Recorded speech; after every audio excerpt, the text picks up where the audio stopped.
सोचिए, अगर साल 1757 में बंगाल के नवाब सिराजुद्दौला ने अंग्रेजों को हरा दिया होता, अगर मीर जाफर ने नवाब के साथ विश्वासघात नहीं किया होता, तो क्या भारत का इतिहास आज बिल्कुल अलग होता? क्या अंग्रेजों को भारत पर लगभग 200 वर्षों तक शासन करने का मौका मिलता? शायद नहीं, क्योंकि साल 1757 में लड़ी गई प्लासी की लड़ाई सिर्फ एक युद्ध नहीं थी। ये वो घटना थी जिसने भारत में अंग्रेजों के राजनीतिक साम्राज्य की नींव मजबूत कर दी। एक ऐसी कंपनी जो भारत में सिर्फ व्यापार करने आई थी, धीरे धीरे भारत की सबसे बड़ी राजनीतिक शक्ति बनने लगी। लेकिन आखिर ऐसा कैसे हुआ? आइए जानते हैं पूरी कहानी। कहानी शुरू होती है कई साल पहले। ईस्ट इंडिया कंपनी भारत में व्यापार करने के उद्देश्य से आई थी। अंग्रेज भारत के मसालों, कपड़ों, रेशम और अन्य वस्तुओं से काफी प्रभावित थे। धीरे धीरे उन्होंने भारत के अलग अलग हिस्सों में अपनी व्यापारिक कोठियां और फैक्ट्रियां स्थापित करनी शुरू कर दी। बंगाल अंग्रेजों के लिए सबसे महत्वपूर्ण क्षेत्रों में से एक था, क्योंकि बंगाल उस समय भारत के सबसे समृद्ध इलाकों में गिना जाता था। यहाँ की जमीन उपजाऊ थी, व्यापार बहुत बड़ा था और बंगाल के पास अपार धन और संसाधन थे। ईस्ट इंडिया कंपनी बंगाल में अपने व्यापार को लगातार बढ़ा रही थी, लेकिन समस्या तब शुरू हुई जब अंग्रेजों ने व्यापार से आगे बढ़कर राजनीतिक मामलों में हस्तक्षेप करना शुरू कर दिया। साल 1756 में बंगाल की गद्दी पर बैठे एक युवा नवाब सिराजुद्दौला को अंग्रेजों की बढ़ती शक्ति बिल्कुल पसंद नहीं थी। उन्हें डर था कि ईस्ट इंडिया कंपनी धीरे धीरे बंगाल की राजनीति पर कब्जा कर सकती है। उनकी चिंता पूरी तरह गलत भी नहीं थी, क्योंकि अंग्रेज अपनी व्यापारिक फैक्ट्रियों को मजबूत करने के साथ साथ सैन्य शक्ति भी बढ़ा रहे थे। उन्होंने अपनी सुरक्षा के नाम पर किलेबंदी शुरू कर दी थी। सिराजुद्दौला ने अंग्रेजों को ऐसा करने से रोकने की कोशिश की, लेकिन अंग्रेजों ने उनकी बात को गंभीरता से नहीं लिया। नतीजा ये हुआ कि दोनों के बीच तनाव तेजी से बढ़ने लगा। आखिरकार सिराजुद्दौला ने अंग्रेजों के खिलाफ कार्रवाई करने का फैसला किया। उन्होंने अंग्रेजों के महत्वपूर्ण केंद्र कलकत्ता पर हमला किया। अंग्रेजों को वहां से पीछे हटना पड़ा। ये घटना अंग्रेजों के लिए एक बड़ा झटका थी, लेकिन अंग्रेज हार मानने वाले नहीं थे। उन्होंने बदला लेने की तैयारी शुरू कर दी।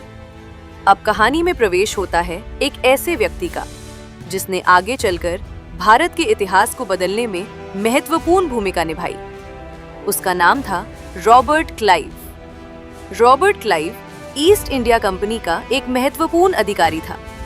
उसने अपनी सेना के साथ बंगाल की ओर बढ़ना शुरू किया। अंग्रेजों ने सैन्य शक्ति के साथ साथ राजनीति का भी इस्तेमाल करना शुरू कर दिया। रॉबर्ट क्लाइव समझ चुका था कि सिर्फ युद्ध के मैदान में सिराजुद्दौला को हराना आसान नहीं होगा, क्योंकि नवाब की सेना संख्या में अंग्रेजों से बहुत बड़ी थी। इसलिए अंग्रेजों ने एक दूसरी रणनीति बनाई, अंदर से दुश्मन को कमजोर करो। और यहीं से शुरू हुई एक ऐसी राजनीतिक साजिश जिसने भारत के इतिहास की दिशा बदल दी। सिराजुद्दौला की सेना में कई महत्वपूर्ण अधिकारी और सेनापति थे। उनमें से एक था मीर जाफर। मीर जाफर की नवाब बनने की महत्वाकांक्षा थी। अंग्रेजों ने इसी कमजोरी का फायदा उठाया। रॉबर्ट क्लाइव और उसके सहयोगियों ने मीर जाफर के साथ गुप्त समझौता किया।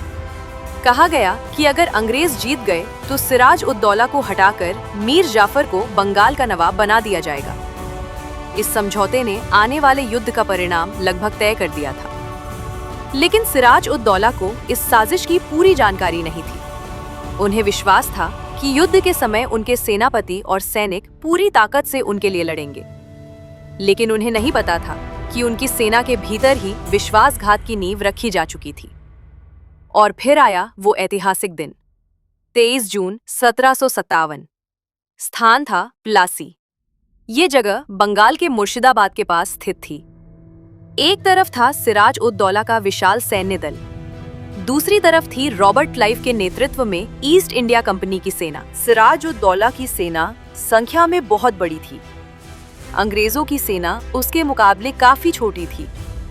अगर सिर्फ सैनिकों की संख्या देखी जाए तो ऐसा लगता था कि अंग्रेजों की जीत लगभग असंभव है।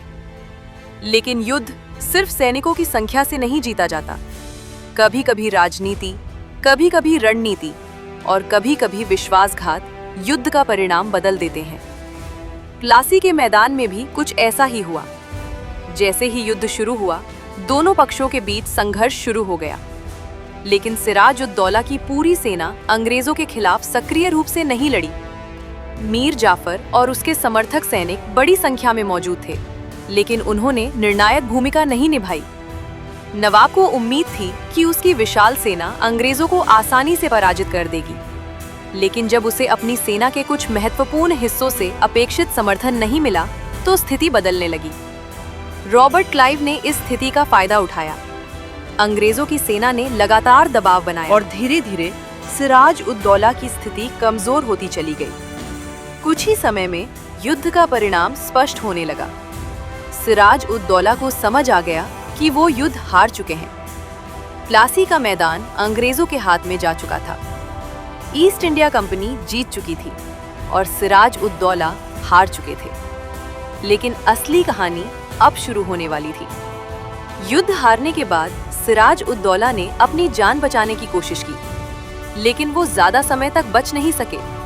कुछ ही समय बाद उन्हें पकड़ लिया गया और उनकी हत्या कर दी गई। और दूसरी तरफ मीर जाफर को बंगाल का नवाब बना दिया गया। लेकिन मीर जाफर के नवाब बनने के पीछे असली शक्ति किसकी थी? ईस्ट इंडिया कंपनी की। मीर जाफर नाम का नवाब था, लेकिन अंग्रेजों का प्रभाव लगातार बढ़ रहा था। यही वो समय था जब ईस्ट इंडिया कंपनी ने महसूस किया कि भारत की राजनीति में हस्तक्षेप करके सत्ता हासिल की जा सकती है। प्लासी की लड़ाई का सबसे बड़ा परिणाम ये था कि ईस्ट इंडिया कंपनी की शक्ति अचानक बहुत बढ़ गई। अंग्रेजों को बंगाल में राजनीतिक प्रभाव हासिल हो गया। बंगाल की अपार संपत्ति और संसाधनों पर भी उनका प्रभाव बढ़ने लगा। इस धन और शक्ति का इस्तेमाल अंग्रेजों ने आगे अपनी सेना को मजबूत करने और भारत के दूसरे क्षेत्रों में अपना प्रभाव बढ़ाने के लिए किया। यानी बंगाल की संपत्ति ने अंग्रेजों के साम्राज्य को मजबूत करने में महत्वपूर्ण भूमिका निभाई। अब ईस्ट इंडिया कंपनी सिर्फ एक व्यापारिक संस्था नहीं रह गई थी, वह एक ऐसी राजनीतिक शक्ति बन रही थी जो भारत के शासकों को गद्दी पर बैठा भी सकती थी और हटा भी सकती थी। प्लासी की लड़ाई के बाद अंग्रेजों को एक महत्वपूर्ण बात समझ आ गई। भारत पर नियंत्रण हासिल करने के लिए सिर्फ युद्ध करना जरूरी नहीं था, भारत की आंतरिक राजनीति का फायदा उठाना भी उतना ही महत्वपूर्ण था। अंग्रेजों ने धीरे धीरे भारतीय शासकों के बीच के मतभेदों का फायदा उठाया। कहीं उन्होंने युद्ध किया, कहीं संधि की और कहीं राजनीतिक साजिशों का सहारा लिया। धीरे धीरे उनका प्रभाव बंगाल से बाहर भी फैलने लगा।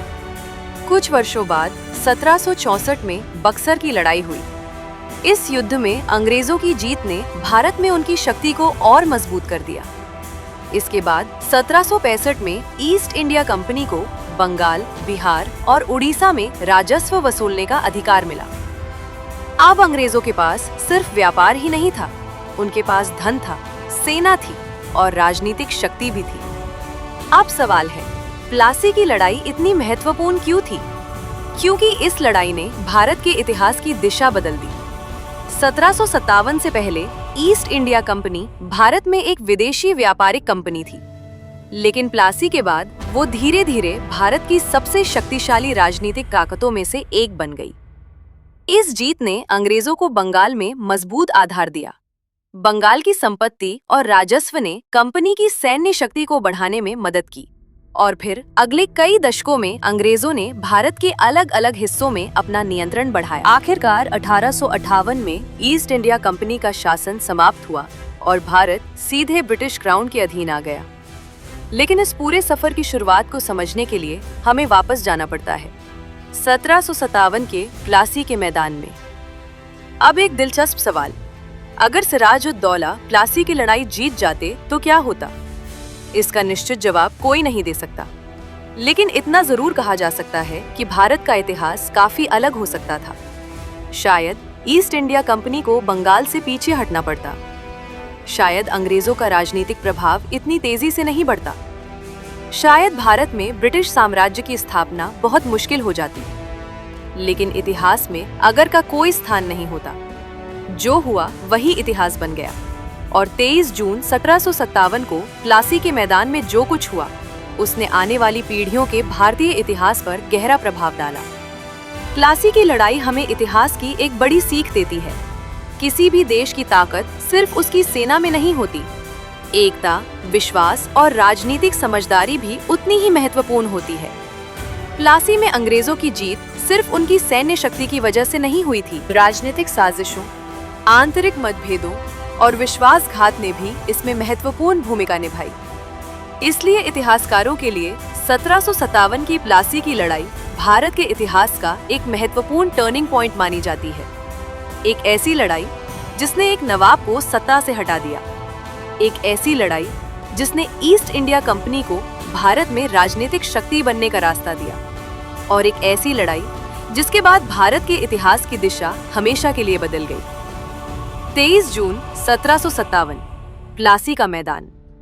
एक तरफ था बंगाल का नवाब, दूसरी तरफ थी एक विदेशी व्यापारिक कंपनी। लेकिन उस दिन जीत सिर्फ एक युद्ध की नहीं हुई थी। उस दिन भारत में अंग्रेजी राजनीतिक प्रभुत्व के एक नए युग की शुरुआत हुई थी। और यही कारण है कि प्लासी की लड़ाई को भारतीय इतिहास की सबसे महत्वपूर्ण घटनाओं में से एक माना जाता है। अगर आपको इतिहास की ऐसी ही रोचक और अनसुनी कहानियां पसंद है, तो वीडियो को लाइक करें, चैनल को सब्सक्राइब करें और कमेंट में बताएं, अगर सिराज उद दौला प्लासी की लड़ाई जीत जाते तो क्या भारत का इतिहास बदल जाता? धन्यवाद।